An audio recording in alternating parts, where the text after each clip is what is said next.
got caught eventually. When Jimmy got out of jail, I had him followed.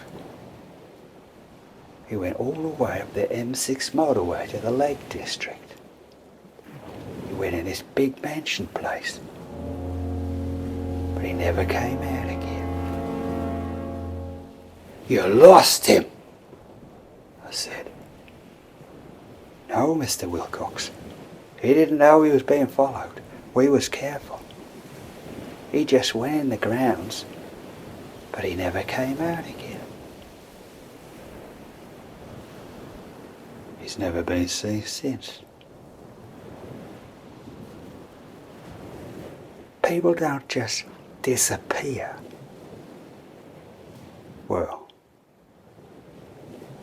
not unless you want them to.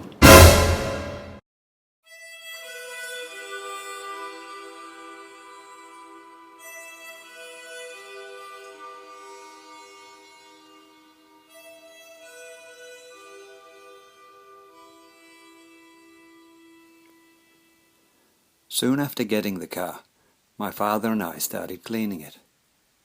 As my father washed and polished the outside, I worked on the interior. That's when I found an old sheet of paper stuck under the driver's seat. My father said it was an old service record sheet dating back to 1961, when the car was relatively new.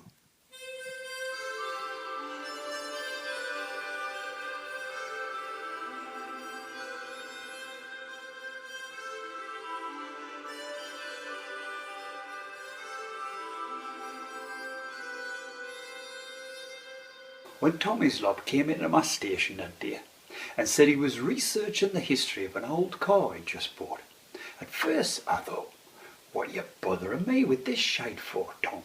I'm a bloody police sergeant. There's a perfectly good motor registry department down in Croydon for that sort of thing, you know." But when he mentioned the name Maxwell, well, my curiosity kicked in. In order to research the car's early history, Hislop had tracked down Bill Bryson, the dealership owner where the Jag had been sold when new like.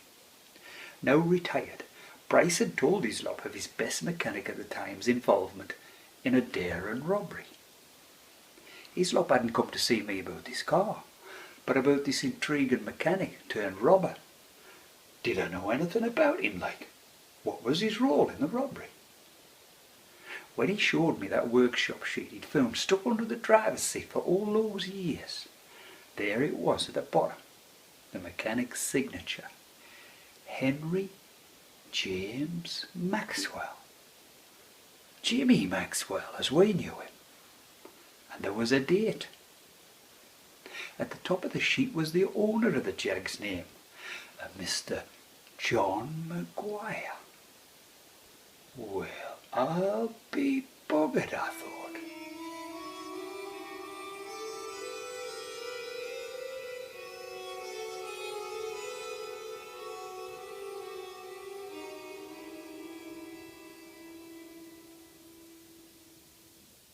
I suggested to Hislop that I take a photocopy of the sheet to help him with his research, like. But when he eventually left the station, I checked the records, and sure enough, it all fitted.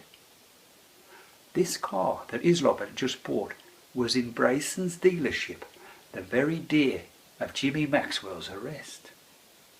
And not only that, I now realised this was the same car that was at John Maguire's house in 1971, when there'd been a break-in.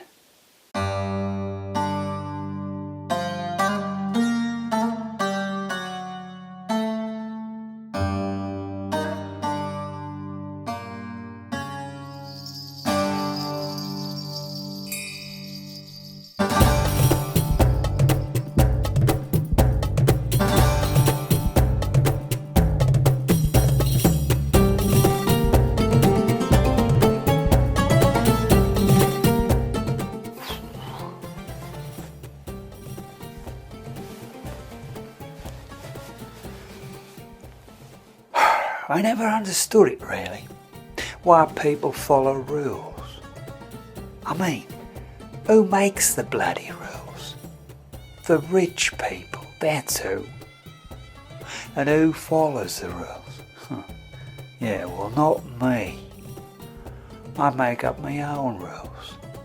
And rule number 1 is always look after number 1. And rule number 2 is never forget rule number 1. Know what I mean? Anyway, when I was young, I got myself a lorry. I used to move things from A to B. All legitimate. But when the lorries came back, well, it's no good. It's no good moving empty lorries, is it? I used to carry other things. Maybe not quite so legitimate, know what I mean? More lucrative things. Cigarettes, booze, that sort of thing.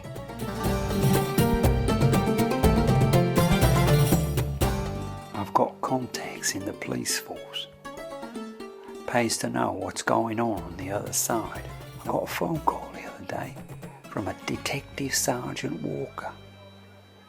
I've got something on him. He gave me a very interesting bit of information. When we saw Jimmy go into that garden,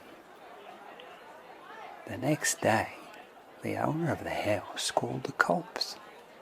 He said there'd been a break-in in his garage.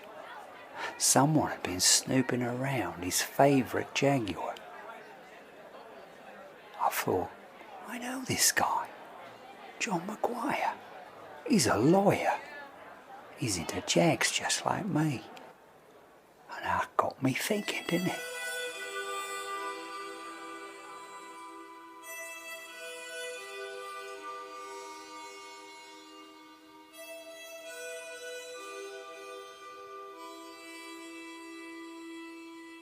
When my father bought that Jaguar, it was the best thing that had ever happened to me. I used to love going there at night and playing in the interior, and discovering my new world in the radio. Until one night something very strange happened. I saw something in the rear-view mirror that changed everything.